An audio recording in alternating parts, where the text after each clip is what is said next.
നെയ്യാറ്റിൻകരയിൽ മക്കൾ വയോധികനെ സമാധിയാക്കി ഇരുത്തിയ സംഭവത്തിൽ ബന്ധുക്കളുടെ മൊഴിയിലും വൈരുദ്ധ്യം. ദുരൂഹത ആരോപിച്ചതോടെ ഗോപൻ സ്വാമിയുടെ തിരോധാനത്തിൽ പോലീസ് കേസെടുത്തിട്ടുണ്ട്. മൃതദേഹം ഇന്ന് പുറത്തെടുത്ത് പോസ്റ്റ്മോർട്ടം ചെയ്യും എന്നാണ് റിപ്പോർട്ടുകൾ. മരിച്ച ഗോപൻ സ്വാമി അതീവ ഗുരുതരാവസ്ഥയിൽ കിടപ്പിലായിരുന്നു എന്നാണ് ബന്ധു പോലീസിന് നൽകിയ മൊഴി. വ്യാഴാഴ്ച രാവിലെ വീട്ടിലെത്തിയ അടുത്ത ബന്ധുവാണ് പോലീസിന് ഇത്തരമൊരു മൊഴി നൽകിയത്. എന്നാൽ വ്യാഴാഴ്ച രാവിലെ 11 മണിക്ക് ഗോപൻ സ്വാമി നടന്നുപോയി സമാധിയായെന്നായിരുന്നു മകൻ രാജസേനന്റെ മൊഴി. അയാൾ പറയുന്നത് ഇങ്ങനെയാണ്: സന്യാസിയായ അച്ഛൻ സമാധിയാകാൻ സമയമായപ്പോൾ അവിടെ പോയിരുന്ന് പത്മാസനത്തിൽ ഇരുന്ന് എന്നെ അനുഗ്രഹിച്ചു. പ്രാണശക്തി ഉണർത്തുകയും പ്രാണായാമം ചെയ്ത് ബ്രഹ്മത്തിലേക്ക് ലയിക്കുന്ന സമയമായിരുന്നു അത്. അപ്പോൾ ആരെയും അത് കാണിക്കാൻ പാടില്ല. ഞാൻ ചെയ്തത് തെറ്റല്ല. അച്ഛൻ സമാധിയായ ശേഷം ചേട്ടനെ വിളിച്ച് പൂജാദ്രവ്യങ്ങളെല്ലാം വാങ്ങിക്കൊണ്ടുവന്നു. പകൽ സമയത്താണ് ഇതെല്ലാം ചെയ്തത്. എല്ലാ തരത്തിലുള്ള സുഗന്ധദ്രവ്യങ്ങളും ഇട്ടാണ് അച്ഛനെ നിമഞ്ജനം ചെയ്തത്. ഈ ക്ഷേത്രത്തിന്റെ യോഗീശ്വരനാണ് എന്റെ അച്ഛൻ. ഇനി ഈ ക്ഷേത്രത്തിന് വളർച്ചയുണ്ടാകും. ഇതാണ് രാജസേനൻ പറഞ്ഞത്. എന്നാൽ അതിനെ തകർക്കാനാണ് നാട്ടുകാരുടെ ശ്രമമെന്നും ആ മകൻ ആരോപിക്കുന്നുണ്ട്.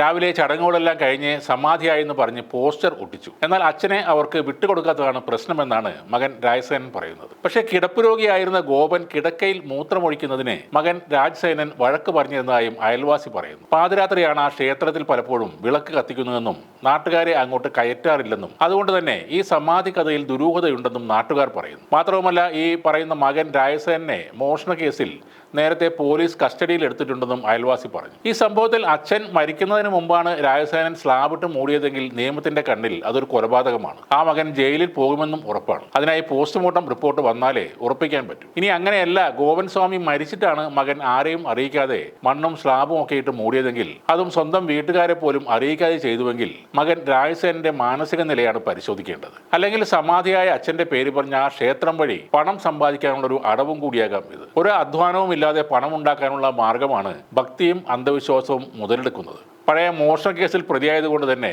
രാജസേന കാര്യങ്ങളൊക്കെ നന്നായി അറിയാം. എന്തായാലും ഉയർന്നു വരാൻ പോവുകയായിരുന്ന ഒരു ആൾദൈവത്തെയാണ് ഇപ്പോൾ അയൽവക്കക്കാരും നാട്ടുകാരും പോലീസും ചേർന്ന് ഇല്ലാതാക്കാൻ നോക്കുന്നത്.